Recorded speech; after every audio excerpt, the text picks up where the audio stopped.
नमस्कार, विठ्ठल बोलेमध्ये स्वागत। मी विठ्ठल पाटील। शिवसेना आणि राष्ट्रवादी या दोन्हीची जेव्हा विभागणी झाली तेव्हापासून महाराष्ट्राच्या राजकारणात एक वेगळंच वळण दिसून येत आहे। प्रादेशिक पक्ष म्हणून शिवसेना आणि राष्ट्रवादीला मानलं जायचं।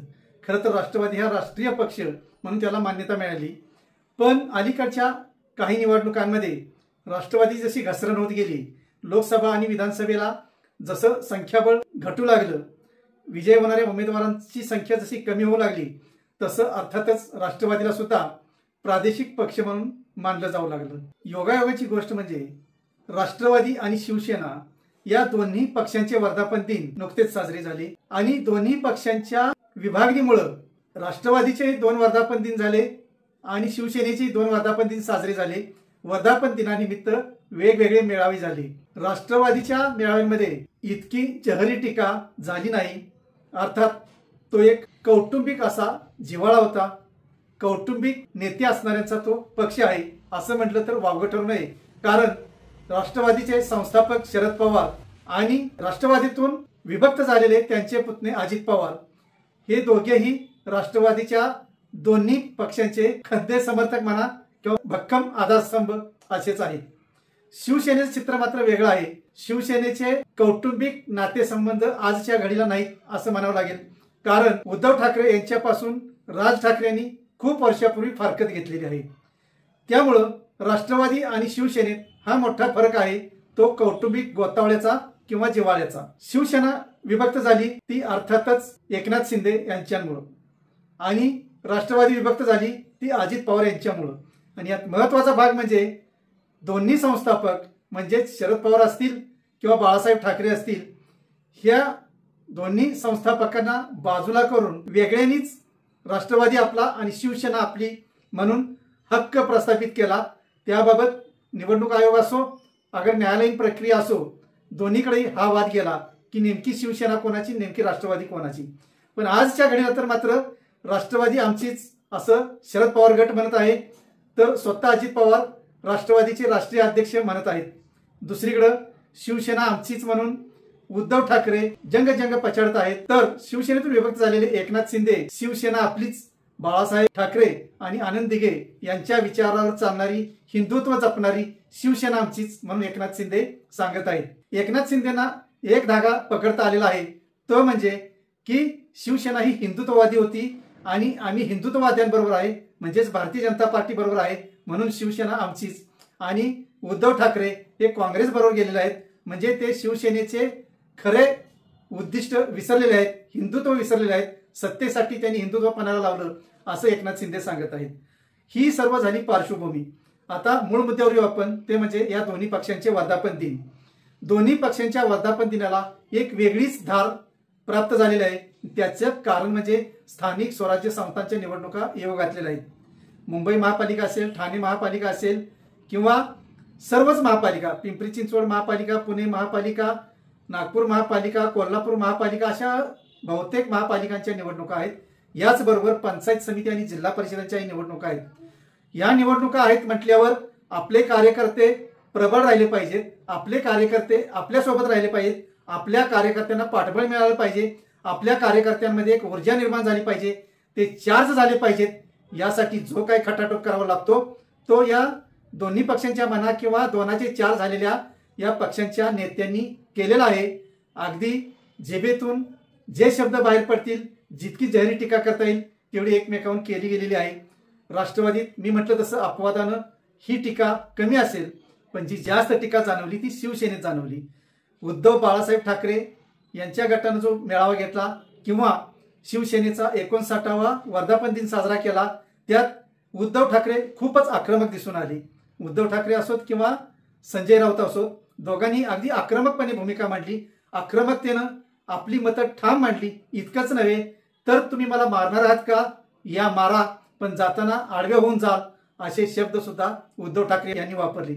आणि त्याला प्रत्युत्तर देताना एकनाथ शिंदे सुद्धा काही कमी बोलले नाहीत, तर त्यांनी स्पष्ट म्हटलं की विधानसभेला ज्याचा मुर्दा पडलेला आहे त्याला आणखी मारायचं काय। खरं तर मारणं, मुर्दा पाडणं हे जरी शब्द बोलायला सोपे असले आणि राजकारणात त्यापासून कार्यकर्त्यांना ऊर्जा देण्यासाठी, बळ देण्यासाठी वापरले गेले असले, तरी राजकीय नीतिमत्तेला धरून आहेत का, हा खरा प्रश्न आहे.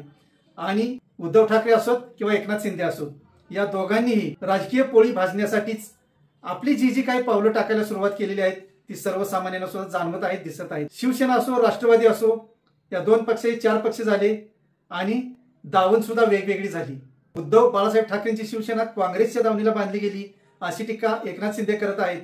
तर एकनाथ शिंदे गद्दार झाले आणि ते भारतीय जनता पार्टीला मिळाले, आमचे काही कार्यकर्ते नेते घेऊन गेले आणि त्यांच्या दावणीला स्थिरावले, ही टीका उद्धव ठाकरे यांची आहे. तसाच थोडाफार फरक राष्ट्रवादीच्या बाबतीत आहे. पण शरद पवार आणि अजित पवार इतक्या आक्रमकपणे बोलत नाहीत, एकमेकावर जास्त टीका करत नाहीत, हा यातला महत्वाचा मुद्दा. म्हणूनच महाराष्ट्रात अजून सुद्धा राष्ट्रवादीच्या दोन्ही गटाचे कार्यकर्ते आपण एकसंध आहोत की काय अशा पद्धतीनं त्यांची वाटचाल सुरू आहे. हे गेल्या काही दिवसात दिसू लागलेलं आहे. कारण शरद पवार यांनी सुद्धा मध्यंतरी सुतोवाच केलं होतं की सुप्रिया सुळे आणि अजित पवार एकत्र येत असतील तर मी त्यात लक्ष का घालावं, असा एक त्यांचा बोलण्याचा रोख होता. अजित पवारांनी या संदर्भात सुद्धा थेट संकेत दिले नसले तरी त्यांचे काही जवळचे कार्यकर्ते, नेते किंवा मंत्री आहेत ते मात्र बोलत आहेत. यात नावच स्पष्ट घ्यायचं तर हसन मुश्रीफ असतील, छगन भुजबळ असतील किंवा इतर सुनील तटकरे वगैरे सारखे जे आहेत, त्यांना अजूनही वाटतं की राष्ट्रवादी ही एकच आहे, शरद पवार, अजित पवार हेच आमचे नेते असावेत असं अजूनही त्यांची धारणा आहे. शिवसेनेत मात्र तसं नाही. शिवसेनेत मोठी दरी निर्माण झालेली आहे. ती दरी इतकी निर्माण झालेली आहे की एकनाथ शिंदे आणि उद्धव ठाकरे हे एकमेकांना अगदी पाण्यात पाहतायत, असंच कालच्या मेळाव्यांवरून स्पष्ट झालेलं आहे. हे जरी खरं असलं आणि नेते एकमेकाला दूषणं देत असली तरी सर्वसामान्य कार्यकर्त्यांची मात्र खूपच मोठी गोची झालेली आहे. शिवसेनेचे असोत अथवा राष्ट्रवादीचे असोत, तालुका पातळीवर, जिल्हा पातळीवर किंवा राज्यस्तरावर ज्या काही कार्यकर्त्यांना डावललं जात आहे, दोन्हीकडून जो आधार मिळायला पाहिजे तो मिळत नाही, दोन्ही दर्डीवर हात ठेवावे तर प्रवाहात कुठं वाहत जाईल त्याचा नेम नाही, अशा परिस्थितीत सर्वसामान्य कार्यकर्त्याला वाली कोण असा एक मोठा प्रश्न निर्माण झालेला आहे. आणि तो प्रश्न दोन्ही पक्षांमध्ये आहेच आहे. पण शिवसेनेत सर्वाधिक कार्यकर्त्यांची चलबिचलता जाणवत आहे. एकनाथ शिंदे किंवा उद्धव ठाकरेंसोबत जे आहेत, अगदी दावणीला घासून आहेत, त्यांना काही चारा मिळत असेल पण दावणीपासून लांब आहेत, त्यांनी मात्र उपाशी राहायचं का, हा एक महत्वाचा मुद्दा कार्यकर्त्यांच्या मनात आव असून घोळतो आहे. आणि कार्यकर्ते सैरभैर झाले की काय अशी परिस्थिती आहे. मी जसं म्हटलं तसं एकनाथ शिंदे असोत किंवा उद्धव ठाकरे असोत, दोघांकडे जे प्रमुख कार्यकर्ते आहेत, आमदार असतील, खासदार असतील, जिल्हा प्रमुख असतील, जिल्हा समन्वयक असतील, तालुका पातळीवरचे काही प्रमुख असतील, ते त्यांच्यासोबत असतील. पण जो खरा कार्यकर्त्यांचा मोठा गोतावळा आहे दोन्हीकडचा, त्यांना मात्र आज वाली कोण आहे की नाही अशी परिस्थिती निर्माण झालेली आहे. कारण या कार्यकर्त्यानं जर त्या नेत्याबरोबर संबंध ठेवला किंवा बोलला तरी त्याच्यावर रोष, या नेत्यावर संबंध ठेवला बोलला तरी त्या गटाकडून रोष, अशा द्विधा मनस्थितीत हा कार्यकर्ता सापडलेला आहे. गद्दार कोण आणि निष्ठावंत कोण हे जरी सर्वांना माहीत असलं तरी सर्वसामान्य कार्यकर्ता मात्र आज आम्हाला वाली कोण अशीच विचारणा करत आहे. म्हणून जे काही भारतीय जनता पक्षानं दोन्ही पक्ष फोडण्यासाठी सुरून पेरले होते त्यात यशस्वी झालेला भारतीय जनता पक्ष अर्थातच या दोन्ही पक्षांची हालचाल पाहून किंवा त्यांची परिस्थिती पाहून भारतीय जनता पार्टीला आनंदाच्या उकळ्या फुटत असतील आणि त्यासाठी भारतीय जनता पक्ष अजूनही काही डावपेच करत असावा हे माध्यमात येणाऱ्या बातम्यांवरून स्पष्ट दिसत आहे. पण भारतीय जनता पार्टीच्या या सुरुंगांमुळे जे एकमेकापासून दुरावले गेले त्यांच्या जखमा निश्चितच भळभळत आहेत की काय अशी परिस्थिती आहे. आणि त्यामुळेच एकूणच राजकीय वातावरण कलुषित झाले की काय अशी परिस्थिती आहे. म्हणून आज एक पक्ष भारतीय जनता पार्टीच्या दावणीला, दुसरा पक्ष काँग्रेसच्या दावणीला किंवा महाविकास आघाडीच्या दावणीला एक पक्ष आणि महायुतीच्या दावणीला एक पक्ष असताना सर्वसामान्यांना मात्र वाली कोण या प्रश्नाचं उत्तर राष्ट्रवादीच्या दोन्ही गटांनी, शिवसेनेच्या दोन्ही गटांनी, याबरोबरच भारतीय जनता पार्टीला सुद्धा द्यावं लागणार आहे. आणि हे उत्तर अर्थातच येत्या निवडणुकांमध्ये कार्यकर्ते आणि सर्वसामान्य जनता सुद्धा मागणार आहे. म्हणून या सर्व पक्षांना आज काळजीपूर्वकच पावलं टाकावी लागणार आहेत, काळजीपूर्वकच आपले पुढचे निर्णय घ्यावे लागणार आहेत. जिभेवर नियंत्रण ठेवूनच कार्यकर्त्यांना आपलंसं करावं लागणार आहे, हे तितकंच खरं आहे. धन्यवाद. असेच नवनवीन विषय ऐकण्यासाठी लाईक, सबस्क्राईब आणि बेल आयकॉनवरती क्लिक करा.